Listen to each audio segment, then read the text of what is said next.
Happy Sunday, everybody. This is Zach Said It Again. I'm your host, Zach Cooley, and I'm honored to have with me on the phone Dr. Chris Downing. Thank you, Dr. Downing, for joining me today. Oh, you're welcome. Glad to be here. I'm here. You're here with me because we are going to talk about April being Esophageal Cancer Awareness Month. And let's start first by talking a little bit about you and your background. Do you come from this area? Where do you come from, and what made you decide you wanted to be a doctor? Well, I grew up in Ohio. I went to Ohio University Medical School. Mm-hmm. I did my surgery residency in Harrisburg, Pennsylvania. And then I did 3 years as a naval surgeon in the Navy. Mm-hmm. And then I came back to the New River Valley in 2013. My wife is from the Lewisburg, West Virginia area. Mm-hmm. So that's how I got here. I've been practicing in Whiteville since 2015, and I started my own private practice, Forrest General Surgery, in 2018. Mm-hmm. So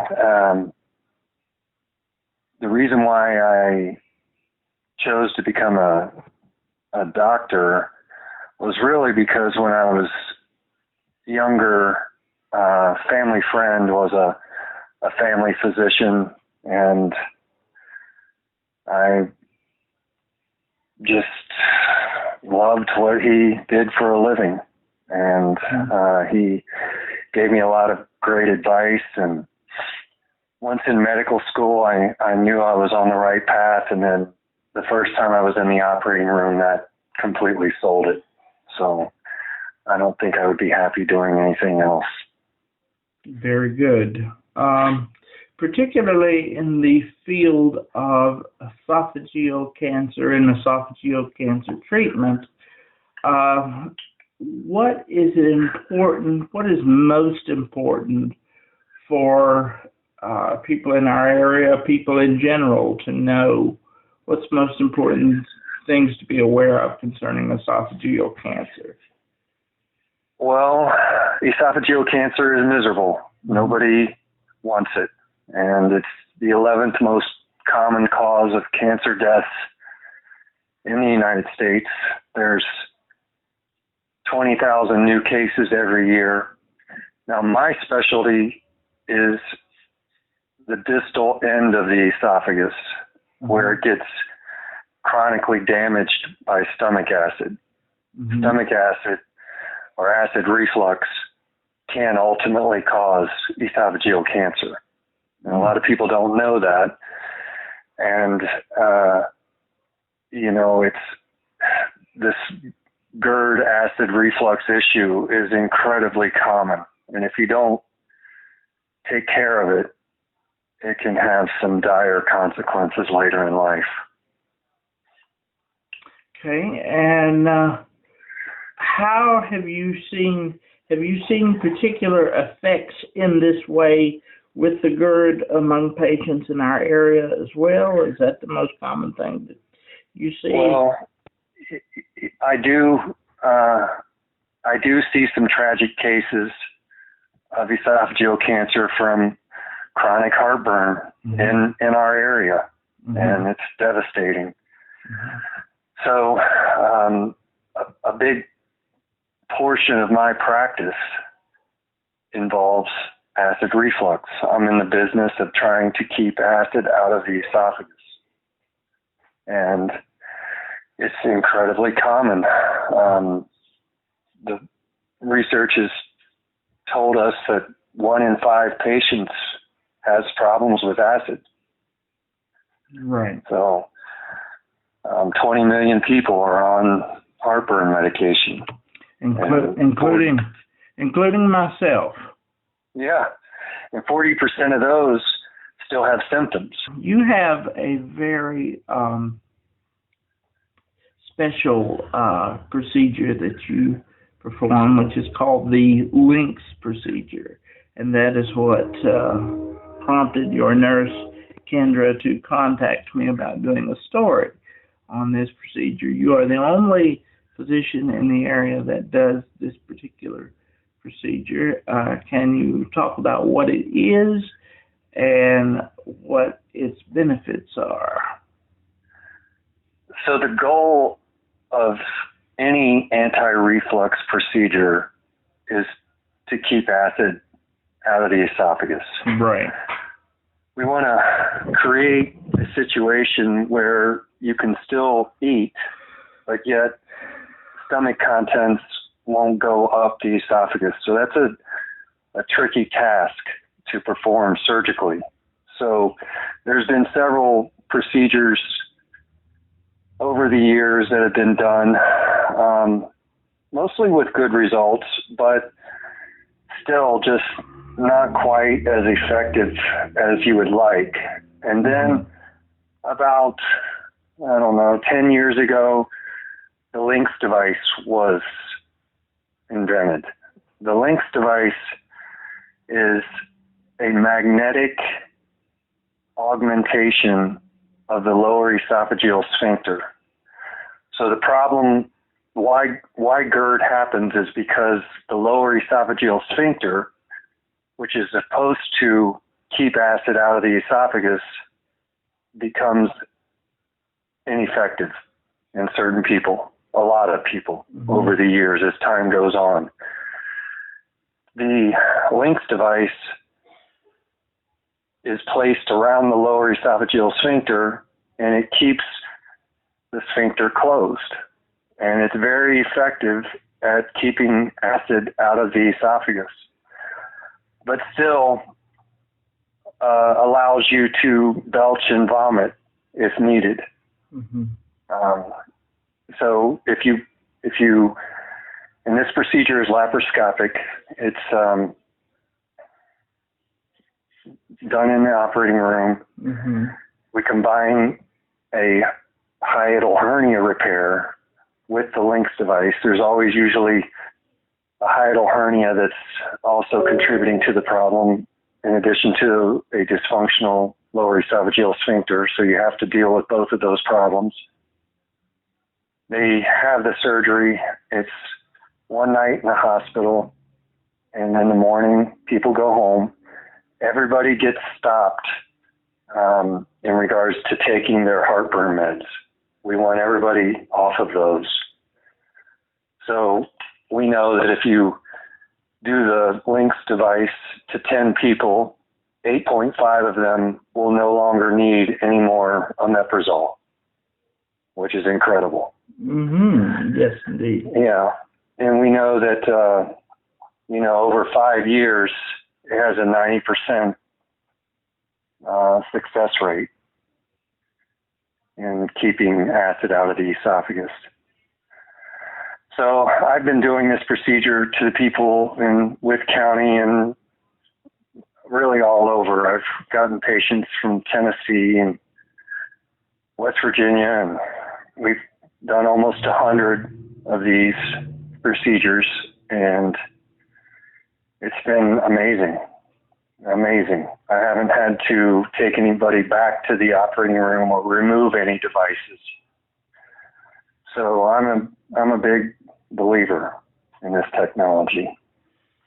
And with this technology being as successful as it is and as beneficial as it is, being in a small area like Wythe County, we don't have a lot of innovative technology, innovative systems come our way. We have to go out of the area to be treated if we have serious issues, and go to hospitals where more advanced technology is available to us. So how are we fortunate enough to have, if you can answer that question, how did we get fortunate enough to have this sort of technology available in our area? Yeah, that's a good question. I feel it's quite rare. And, most community general surgeons don't have an interest in this type of advanced laparoscopic procedures. Fixing a hiatal hernia is not easy, and it requires a lot of experience. I've been out of my residency for over 20 years now, and I just realized at an early part in my career that GERD is very common, and you're going to have to get good at treating it. Otherwise, you're going to have to get good at transferring people to bigger facilities. And I want to keep these people here in the community and treat them. So I brought the technology to Wytheville. I think that's very commendable, because a lot of physicians, we have a lot of great physicians and special practitioners. For instance, my wife had a great cardiologist years ago, Dr. Godin, that was here. But you find that these great practitioners are not really interested in staying in these small areas, and it's very hard to find quality treatment. So the fact that you are interested enough in bringing this technology to Wythe County and treating the patients of Wythe County is a testament to you, I think, and your desire to help people in this area, because there is a great need in this area for advanced technology. Would you not agree with that? I would agree, yeah. And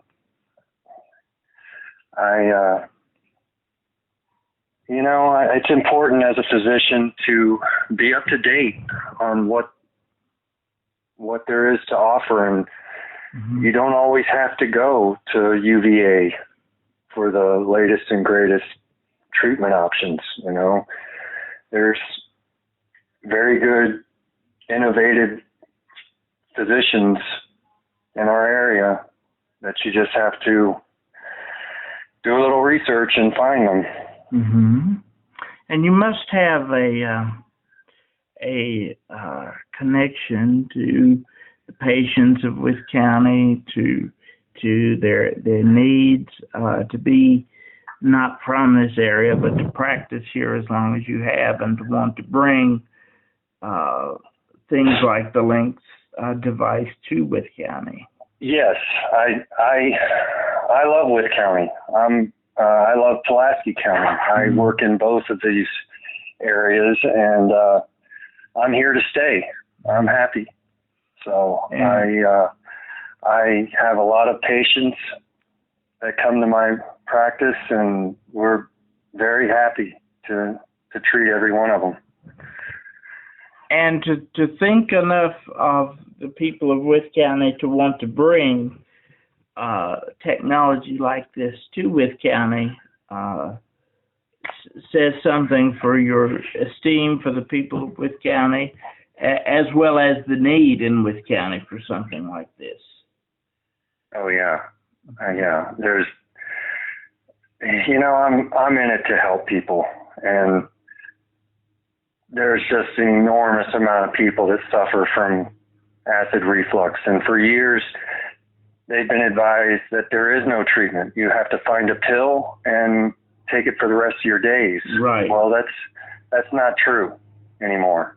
That's not true. I get people off of pills that they've taken for 30-some years, and some people actually break down in tears. They're so happy with the results. Right. So that gives me an enormous amount of satisfaction, definitely. Sure.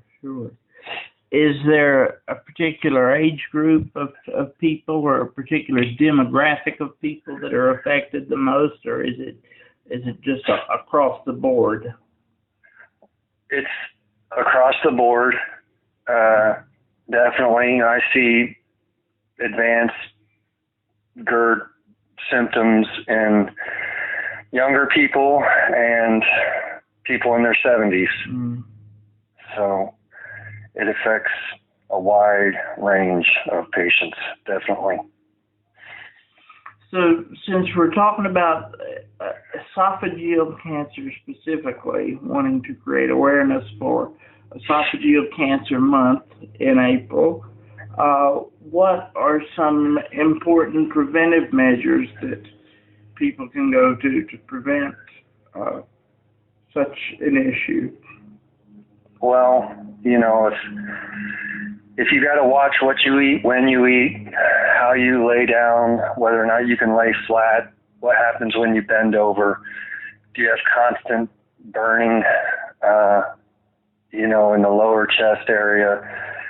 Sometimes at night, people are woken up with actual stomach fluid that is refluxed high in the esophagus. I mean, people usually realize when something's not quite right. And, you know, if those symptoms get better on a pill, then I recommend that those people eventually should come to their doctor, talk about it with them, and ultimately somebody like me should take a look down there with a, you know, with the scope, with some endoscopy, and check the distal esophagus, because sometimes the damage has happened over such a long period of time that the nerves that cause the irritation and the pain are damaged to the point where they don't warn the patient anymore that there's a problem. Right. But yet it's still occurring. Right. So, you know, anybody who's been on omeprazole for most of their life, I recommend somebody like me should look down there, take biopsies. We have technology now where we can actually measure the amount of acid in somebody's esophagus, which that's relatively new. And, you know, we can learn more about it. We can figure out how bad the problem is and what needs to be done to fix it. Which, again, I'll say this again, most people are just shocked that there is a treatment for it other than omeprazole. Sure. And finally, is there anything else that I did not cover that you would like to speak about in terms of awareness?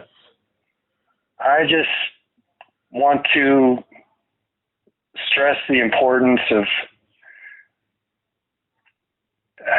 how deadly esophageal cancer can be. Mm-hmm. And esophageal cancer can be caused from heartburn. And I'm in the business of trying to fix that. And if anybody has any desire to try to come off of these meds or figure out what's going on in their esophagus, all they have to do is call my office and we will get them right in. All right. Yep, Forrest General Surgery. Sounds great. Well, thank you very much for your time, Dr. Downing. I hope that I do your cause justice. I thank Kendra for approaching me to do this story. And if there's anything else that I can do in the meantime, just let me know. I'm happy to help. Well, I really appreciate it, Zach. Thank you. Well, thank you very much for your time, and hope that we will see you again. All right. Best of luck in your journey, and thank you for all you do to help the citizens of Wythe County. We appreciate it. Oh, yeah. Yeah, my pleasure. Thank you. Thank you. Bye-bye. Bye.